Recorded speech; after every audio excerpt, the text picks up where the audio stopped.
Tonight on Nebraska Nightly. A 14-year-old pleads not guilty to stabbing. 2 men pose as RAs and enter a residence hall. More details on Trump's second assassination attempt case. This is Nebraska Nightly.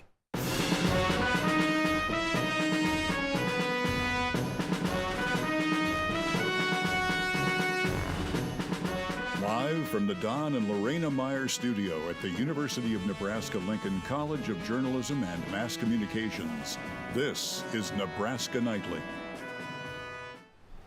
Welcome to Nebraska Nightly. I'm Hayden Hudson. And I'm Harmon Johnson. Our top story today, with the election less than 2 months away, the candidates have begun the final push to the finish. Dan Osborne was in Lincoln last night for a town hall event at the Lincoln Labor Temple. Nebraska's first independent candidate in quite a while allowed voters to ask questions about his policies and plans in lieu of a traditional debate, of which his opponent, incumbent Republican Deb Fischer, has not agreed to at this time. Osborne says, as an independent, he feels he connects with Nebraskans more due to changing ideals in the state. Being an independent has handcuffed me in primaries, but it's who I am and who I've always been. It's my spirit. And I think Nebraska has that same independent spirit. You know, we have the nonpartisan unicameral. We have over 300,000 registered independents in the state. It's the fastest growing demographics for people registering. Last week, Osborne held similar events in the panhandle of Nebraska, speaking in towns like Kimball, Scottsbluff, Hemingford, and Alliance. Osborne spent Sunday in eastern Nebraska, holding events in West Point and his native city, Omaha, and will continue on the campaign trail until Election Day, which is Thursday, November 5th. A Lincoln boy has pleaded not guilty to first-degree murder and weapon charges on Monday in connection to a May stabbing. 14-year-old Stephen Deore is charged with first-degree murder of 16-year-old Xavier Sawyer, who was found with 2 stab wounds to the chest at his home on May 19th. Lincoln police say the boys were having an ongoing argument moments before Deore attacked the unarmed Sawyer. Sawyer identified Deore as his attacker before he died. Deore was then taken into custody. Deore was released later from the Lancaster County Youth Service Center after posting 10% of his $750,000 bond. According to court records, Deore is currently under house arrest, where he is required to wear an ankle monitor and undergo drug tests twice a week. Lincoln police have caught the 2 men who were trespassing at a co-ed dorm on the University of Nebraska-Lincoln's East Campus earlier this month. The UNL Police Department says 2 men were seen pretending to be residential assistants and knocking on dorm doors in East Campus's Massingale Hall. On September 6th, the suspects asked students to let them inside their dorm rooms to perform room checks. A real residential assistant was nearby and confronted the men, asking them to leave the building. UNLPD says the 2 men left in a white Chevy pickup with a sticker in the middle of the back window and no license plate. Both men have been cited with trespassing and disturbing the peace. Prior to his assassination attempt on Donald Trump, Ruth left a box of items, including a letter with a colleague. The letter details the planned assassination attempt on Trump. It also includes a $150,000 reward offer to anyone who could, quote, complete the job. 58-year-old Ruth faces 2 firearm charges, but more serious charges could be brought up as the investigation continues. As we get closer to the election day, the top candidates are trying new ways to get their voices to the people. For Republican nominee Donald Trump, that means being a guest on multiple podcasts. Gaylord News' Victoria Anderson has more on how Donald Trump is trying to reach a broader and younger audience. With Election Day just around the corner, candidates are zeroing in on battleground states. But for the Trump and Vance campaign, a new battleground is emerging in podcast studios all across the nation. When you can show that they push back, the voters seem to like it. The traditional stump speech is now a studio speech. Republican presidential candidate and former President Donald Trump has become a popular podcast guest in the past few months, catching the attention of millions of young voters. What Trump's job has got to be is to go onto all these podcasts and to try to get the message out. Today, the classic candidate interview looks a lot different. Instead of names like Lester Holt, influencers like Logan Paul and Theo Vaughn are asking the questions. Media can be very hostile towards him, so he does do these podcasts where, Theo Vaughn's base are mostly Trump supporters. But as the campaign pushes podcasts, supporters still think it's the more traditional route that will win back the White House. Does it play a role? Yes, I think it does. Does it make up the entirety of the campaign? No, it shouldn't. You have to go door to door. You have to do campaigns. You have to do rallies. And Trump excels in that. While many campaigns will still make time for the traditional televised sit-down interview, Trump's push to podcasting gives his campaign a new way to tune in with a younger generation. Reporting in D.C., Victoria Anderson, Gaylord News. Thank you, Victoria. The podcasting medium continues to grow with talk programs like The Joe Rogan Experience and The Tucker Carlson Show taking the top 2 spots across platforms like Spotify and Apple Music. Fall began on Sunday, and with the changing season came some cooler temperatures. We now go to Logan Schlottman to see if those crisp autumn days will stick around. Logan? We did see those cold temperatures past in the weekend, but looking forward in the future, we're probably going to see more 80s and potential for some more warmer weather as we go further into the week. As we take a look at our current radar, we did see those storms that passed through down into Iowa and Missouri, but that might be the only rain chance for this week. But I'll talk to more about your full forecast right after the break. Coming up after the break, Husker football falls to Illinois. Volleyball sweeps Louisville. And a look at Husker soccer.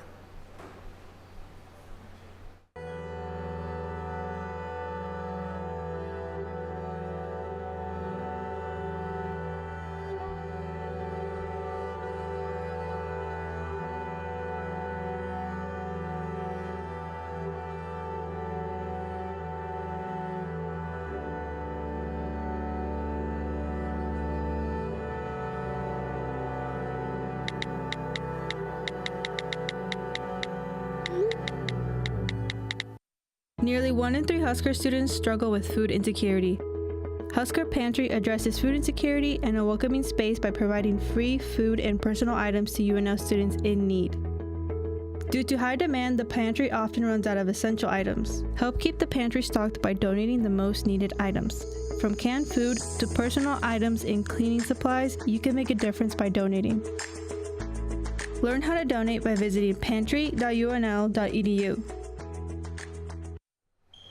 Welcome back to Nebraska Nightly. Meteorologist Logan Schlottman has your full forecast after fall has made its arrival. Yeah, taking a look at our rain totals that we've seen for the past 24 hours.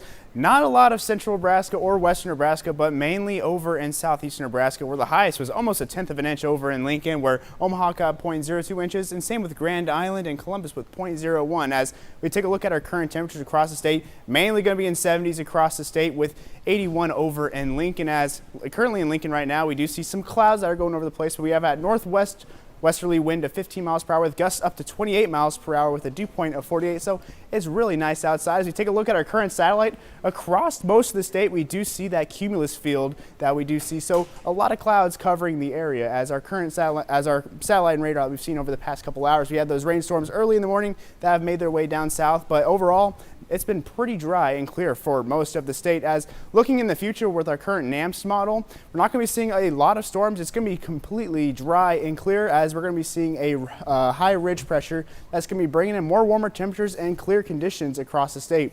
As we take a look for our rain chances for the next 7 days, it's going to be dry all the way up to Friday, where we do have a chance Saturday and Sunday. They're going to be very small chances, as they are only 20%, but going on for Monday, Tuesday, they will be 0 again. As later conditions tonight, it's going to be 51 degrees, a northerly wind of 5 to 8 miles per hour, mostly clear. It's going to feel pretty seasonal out there. As we take a look into tomorrow, it's going to be sunny.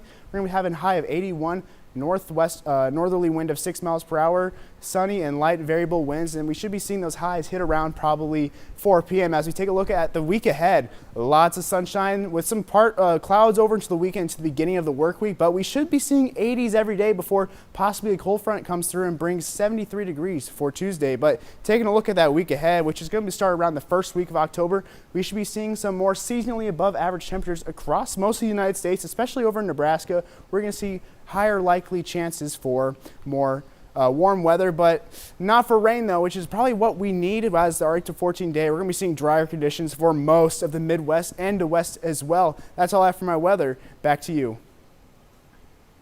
Well, thanks, Logan. Coming up after the break, Husker football fell to Illinois over the weekend. Volleyball sweeps Louisville. And a look at your Husker soccer.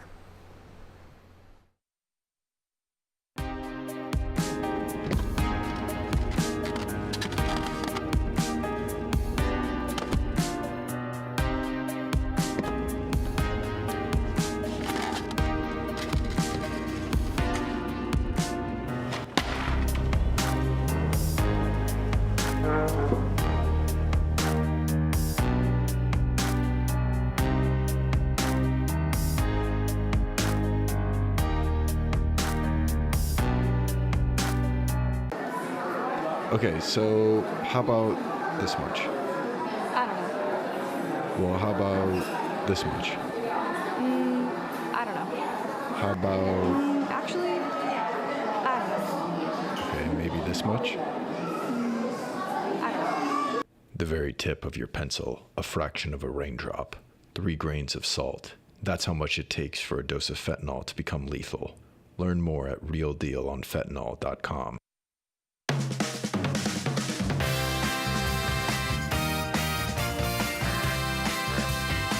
Tonight on Nebraska Nightly.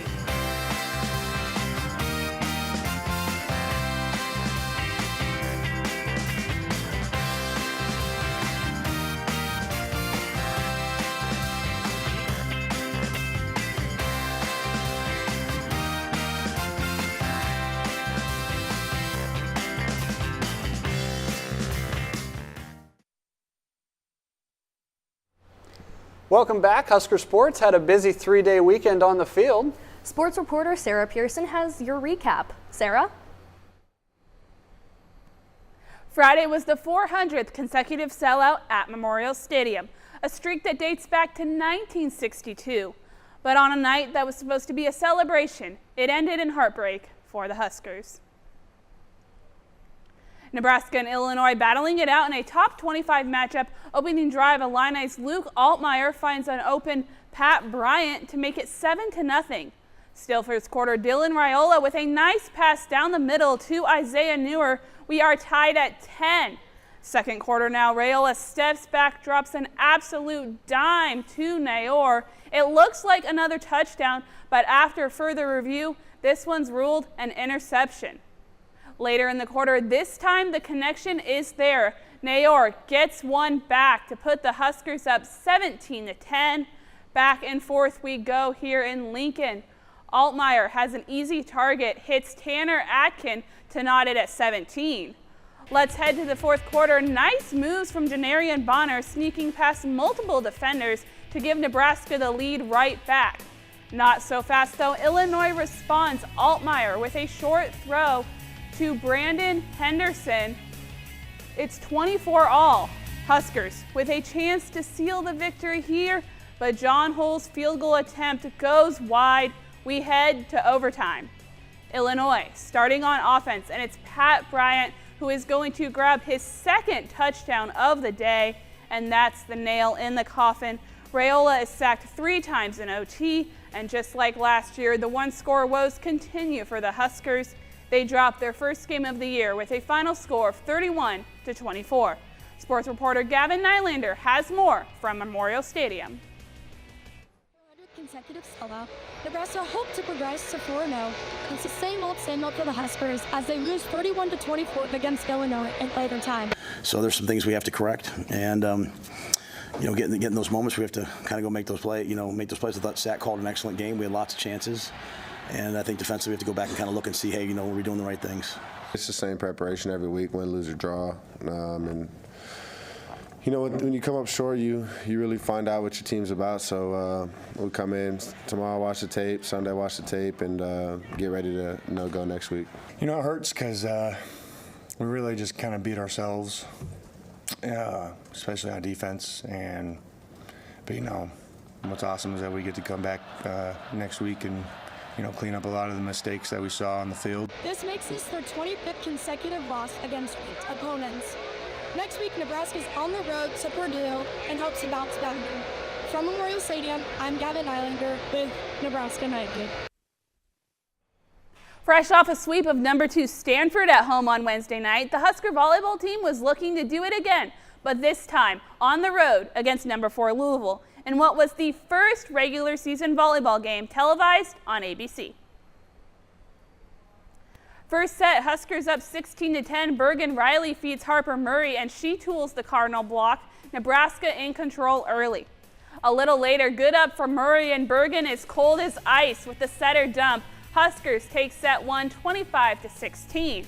Have yourself a day. Lindsay Krause on fire behind the service line. Here's one ace. Back for more. There's 2, and she's not done yet. How about one more for good measure?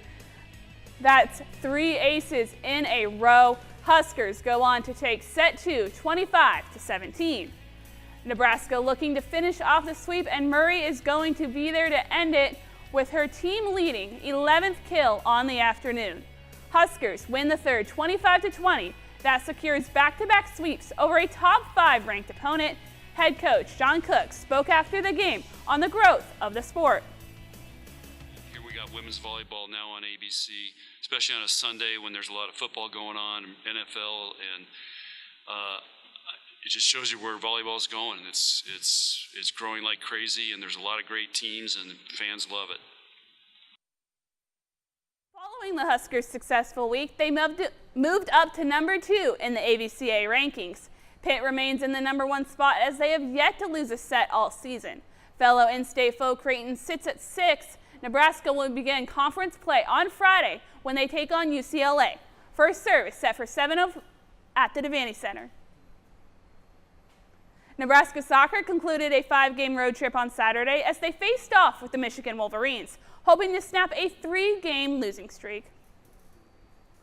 To Ann Arbor we go, 6th minute, Huskers with a chance to strike first. Lauren Anglum dishes it in off the corner, and Abby Schwartz heads it home to put Nebraska up 1-0.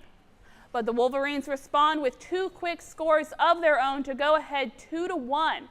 It's raining goals in the first half. 8 minutes later, the Huskers knot it right back up off the left foot of Haley Peterson. It's 2-2 heading into halftime. 26 minutes to go. Beautiful save from Sammy Hawk. You'll see it here in a second, but the second chance will go in. Taylor Brennan gives the Wolverines the 3-2 lead. That would be the final. Huskers drop to 3-6 overall. They are back at home Thursday as they take on Illinois at 7:05. Yeah, certainly a lot going on in the sporting world for Nebraska this weekend. Football, that loss was hard, but maybe they can get it done with their first road game this next weekend. Yeah, busy time in Husker sports. A lot of success, especially the volleyball team. They've been on fire lately. It's Lobster Day. Find out everything you need to know about this delicacy when we return to Nebraska Nightly. Need for blood never stops. And at the Nebraska Community Blood Bank, your blood could help save lives. Right now, only 7% of the population donates blood. But imagine if there were more. We're sitting at below a 7-day level of supply of all blood types across the board. So every blood type is important, and we need all donors of all types to come in and donate right now. At the Nebraska Community Blood Bank, they believe that all types make a strong blood supply.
What are you having for dinner tonight? How about some lobster to celebrate National Lobster Day on Wednesday? You could cook up some delicious lobster at home, or maybe your favorite seafood restaurant. The crustaceans live at the bottom of the ocean. Should they avoid a trap that would bring them to your dinner table, some lobsters can live up to 100 years old. And they weren't always a delicacy, with lobsters very plentiful around the time European settlers reached North America. National Lobster Day started in 2014 when Maine Senators Angus King and Susan Collins drafted a joint resolution. You know, I'm not a huge seafood fan, so I probably won't be participating in the National Lobster Day celebrations. See, Harmon, I'm gonna have to disagree with you there. I think I might have to take myself to Red Lobster, enjoy some biscuits there. Those are the real delicacy. Well, maybe you're right. Maybe I'll have to try it. We want to thank you for watching Nebraska Nightly. Nebraska Nightly is a production of the University of Nebraska's College of Journalism and Mass Communications. We'll catch you next time on Nebraska Nightly.